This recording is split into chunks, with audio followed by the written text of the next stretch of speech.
Hello అండి, నమస్తే. ఇప్పుడు మాట్లాడే టాపిక్ వచ్చేసి ఆంధ్రప్రదేశ్లో కూటమి పార్టీలు ఎన్నికలకు వెళ్తున్న క్రమంలో ఇచ్చినటువంటి ప్రెస్టీజియస్ హామీలు ఏవైతే ఉన్నాయో సూపర్ 6, అందులో వన్ ఆఫ్ ద హామీ మహిళలకు ఆర్టీసీ ఉచిత బస్ ప్రయాణం. అది ఆగస్టు 15 నుంచి ఇంప్లిమెంట్ చేయాలని అంటున్నారు. సో దాని పర్యవసానాలు ఏంటి, అది అంత ఈజీగా అవుతుందా, లేకపోతే రాష్ట్రంలోనే ఆర్టీసీ మీద ఎంత భారం పడుతుంది అనేసి కొంచెం క్లియర్గా మహిళలకి ఎంత మేలు అవుతుంది ఈ పర్టికులర్ స్కీమ్ వల్ల, ఎంప్లాయ్మెంట్ జనరేషన్ ఎలా జరుగుతుందని కొంచెం అనలైజ్ చేసే ప్రయత్నం అయితే చేద్దాం.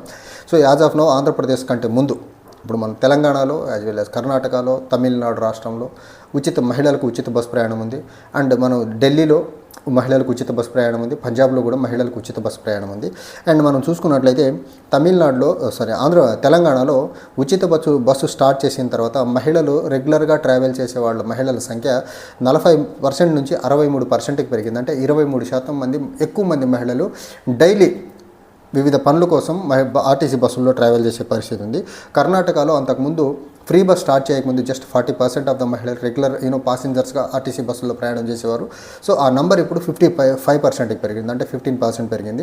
అండ్ తమిళనాడులో మనం చూసుకున్నట్లయితే ఫ్రీ బస్ స్టార్ట్ చేయకముందు మహిళలు దగ్గరగా ఒక 37% ట్రావెల్ చేసేవాళ్ళు.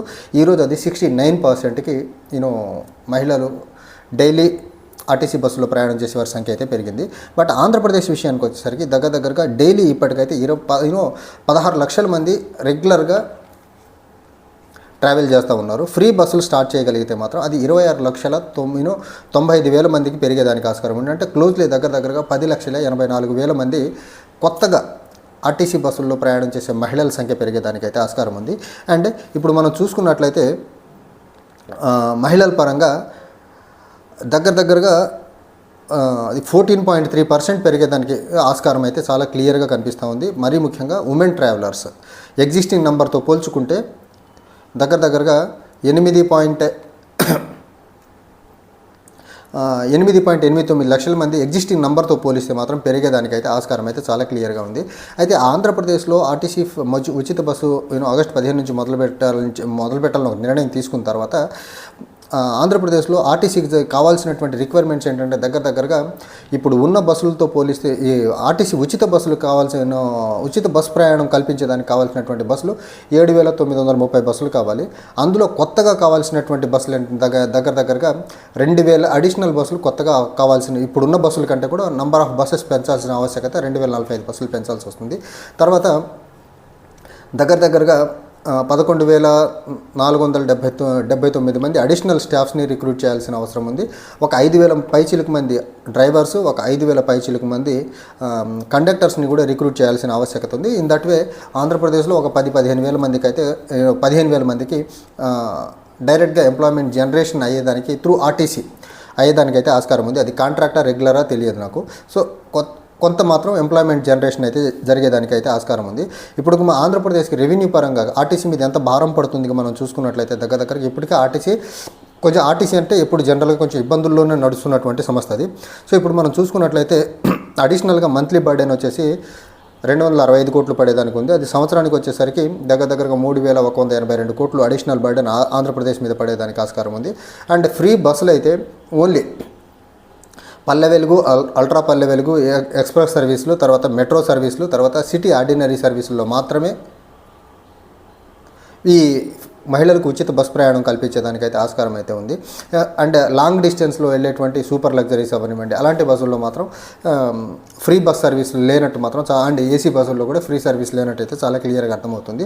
అండ్ ఆర్టీసీ ఉచిత బస్ ప్రయాణం కల్పించడం వల్ల మహిళలకు కొంచెం ఫ్లెక్సిబిలిటీ ఉంటుంది. పర్ డే ఇప్పుడు అప్ అండ్ డౌన్ చేయడం వల్ల ఒక ప్లేస్ నుంచి ఇంకో ప్లేస్కి వచ్చేటువంటి డబ్బులు ఏవైతే ఉంటాయి, టికెట్కి పెట్టాల్సినటువంటి డబ్బులు ఏవైతే ఉన్నాయో అవి డెఫినెట్గా మహిళల దగ్గర కొంచెం సేవ్ అవుతాయి. ఆ సేవ్ అవుతున్న క్రమంలో డెఫినెట్గా మార్కెట్లో ఫర్దర్గా వేరే వస్తువులు కొనడం వల్ల మార్కెట్లో మనీ సర్క్యులేషన్కి మహిళల దగ్గర కొంచెం అడిషనల్ ఆర్ ఎక్సెస్ అమౌంట్ ఉండేదానికి ఆస్కారం ఉంది. దీనివల్ల ఏంటంటే ఎకానమీ ఫర్దర్గా కొంచెం బెటర్గా గ్రో అయ్యేదానికి ఆ 0.1%, 2%, 3% ఎంతో కొంచెం బెటర్ మేనర్లో జీడిపిలో గ్రోత్ రేట్ అయ్యేదానికి ఆస్కారం ఉంది. మార్కెట్లో మనీ సర్క్యులేషన్కి మరీ ముఖ్యంగా మహిళల దగ్గర, పేద మహిళల దగ్గర మాత్రం కొంచెం ఫ్లెక్సిబిలిటీ ఉండేదానికైతే ఆస్కారం ఉంది ఈ బస్ ఛార్జీల రూపంలో వాళ్ళకు మిగిలే చిన్నపాటి అమౌంట్ వల్ల పర్ డే. అయితే ఇంకోటి, మహిళలకి ఇంతకుముందు యూనో ట్రావెలింగ్కి కొంచెం డబ్బులు లేని పరిస్థితుల్లో ఒక దగ్గర నుంచి ఇంకో దగ్గరికి వెళ్ళేదానికి ఇబ్బందికర పరిస్థితులు ఉన్న క్రమంలో వాళ్ళ యాక్టివిటీస్ని స్మూత్గా తీసుకెళ్ళలేని పరిస్థితులు ఉండేది. ఇప్పుడు ఫ్రీ బస్ ఉండటం వల్ల సో వాళ్ళ యాక్టివిటీస్ ఏదైనా ఫర్దర్గా ఏదైనా క్యారీ అవుట్ చేయాలనుకున్నా కానీ ఇప్పుడు బస్ ఫ్రీగా ఉంటుంది కాబట్టి మహిళలకి కొంచెం ఆ ఇండిపెండెన్స్, ఆ ఫ్రీడమ్ ఉంటుంది కాబట్టి ట్రావెల్ చేసి ఈజీగా వెళ్ళి ఫర్దర్గా ఏదైనా అర్నింగ్స్ మీద ఎక్కువ ఫోకస్ చేసేదానికైతే ఆస్కారం ఉంది.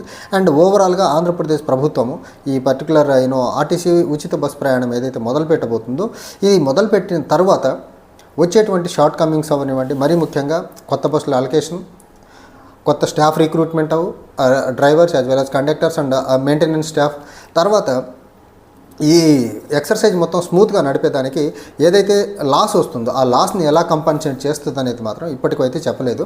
బట్ ఇప్పటికే ఆర్టీసీకి దగ్గరగా మంత్లీ 2 మంత్లీ ఉన్నటువంటి లాసులతో ఇప్పుడు ఈ ఆర్టీసీ ఫ్రీ బస్ మెయింటైన్ మహిళలకు ఫ్రీ బస్ ఇవ్వడం వల్ల మంత్లీ వచ్చేటువంటి 2,65,000 కోట్ల నష్టం ఏదైతే ఉందో దాన్ని ఎలా కంపన్సేట్ చేస్తారు, ఎలా కంపన్సేట్ చేస్తారు, దాన్ని ప్రజల మీద వేరే ఫర్దర్గా యూజర్ ఛార్జీలు పెంచుతారా లేదా అనేది గవర్నమెంట్ అయితే చెప్పలేదు. అండ్ ఇంతకుముందు చంద్రబాబు నాయుడు గారు ఆదాయం పెంచే ప్రయత్నంలో భాగంగా చెప్పినటువంటి మాట ఏంటంటే గోల్డ్ స్మగ్లింగ్ ఆపాలా, ఎర్రచందనం ఆక్షన్ చేయాలా, తర్వాత ఏదైతే లిక్కర్ సేల్స్ ఉన్నాయో ఆంధ్రప్రదేశ్లో లిక్కర్ సేల్స్ పెంచాలన్నారు. బట్ ఫర్దర్గా ఇప్పుడు ఆర్టీసీ బస్సులు ఏవైతే ఉన్నాయో ఆర్టీసీ బస్సుల్లో ఉచిత ప్రయాణం మహిళలకు ఇవ్వడం వల్ల ఆర్టీసీలో దూర ప్రయాణం చేసే వాళ్ళకి ఏమైనా ఛార్జీలు పెరుగుతాయి అనేది ఒకటి, లేకపోతే ఆర్టీసీకి సంబంధించినటువంటి కార్గో ఫెసిలిటీ ఏదైతే ఉందో ఆ కార్గో ఫెసిలిటీస్ మీద ఛార్జెస్ ఏమైనా పెంచుతారో అనేది తెలియదు. బట్ ఈ వచ్చేటువంటి లాస్ని కంపన్సేట్ చేసేదానికి మాత్రం సమ్వేర్ ఎక్కడో ఒక దగ్గర మాత్రం యూజర్ ఛార్జెస్ అయితే పెంచాల్సి ఉంటుంది. అది వేటి మీద పెంచుతారు, ఎలా పెంచుతారు అనేది అఫీషియల్గా ఇప్పటికైతే తెలియదు. బట్ ఇప్పటికైతే ఆర్టీసీకి వచ్చే నష్టం ఎంత, ఎంప్లాయ్మెంట్ జనరేషన్ ఎంత జరుగుతుంది, ఎంతమంది మహిళలు అడిషనల్గా ట్రావెల్ చేస్తారు పర్ డే, దీనివల్ల ఆర్థికంగా రాష్ట్రం మీద ఎంత భారం పడుతుందనే చెప్పే ప్రయత్నమే చేశారు తప్ప ఈ పడుతున్న భారాన్ని కంపన్సేట్ చేసేదానికి గవర్నమెంట్ దగ్గర ఉన్నటువంటి మెజర్స్ ఏంటిదనేది మాత్రం క్లియర్గా అయితే చెప్పలేదు. కానీ ఓవరాల్గా ఒకటి మాత్రం చాలా క్లియర్, ఎనీ ఫ్రీ స్కీమ్ అది అల్టిమేట్గా ప్రజల దగ్గర నుంచి ట్యాక్స్ రూపంలో కలెక్ట్ చేసిన డబ్బుతోనే ఈ ఫ్రీ స్కీమ్స్ని అయితే ఇంప్లిమెంట్ చేయాల్సిన అవసరం అయితే ఏర్పడుతూ ఉంది. అయితే ఇలాంటి ఫ్రీ స్కీమ్స్ అన్ని ఇంప్లిమెంట్ చేయడం వల్ల ప్రజల మీద పడేటువంటి పన్ను భారము ఈ స్కీమ్కి సంబంధించినటువంటి వచ్చే లాసులకు సమానంగా అయితే పన్ను భారం పెంచే ప్రయత్నం చేయరు, దాన్ని కొంచెం అడిషనల్గా పెంచే ప్రయత్నమే చేశారు. ఆ ప్రయత్నంలో ప్రజల మీద ఇండైరెక్ట్గా పడేటువంటి పన్ను భారం మాత్రం చాలా పెద్ద మొత్తంలో ఉండేదానికైతే ఆస్కారం ఉంటుంది. ఇప్పటికే ఆర్టీసీ అయితే కొత్త బస్సులు కొన్ని కావాలనేది ఆర్డర్ పెట్టడం అయితే జరిగింది. అయితే ఈ కావాల్సినటువంటి 4,000 కొత్త బస్సులు ఏవైతే ఉన్నాయో, అడిషనల్ బస్సులు ఏవైతే ఉన్నాయో అవి ఎప్పటికి వస్తాయి, ఆగస్టు 15కి వస్తాయా తర్వాతకి వస్తాయో తెలియదు.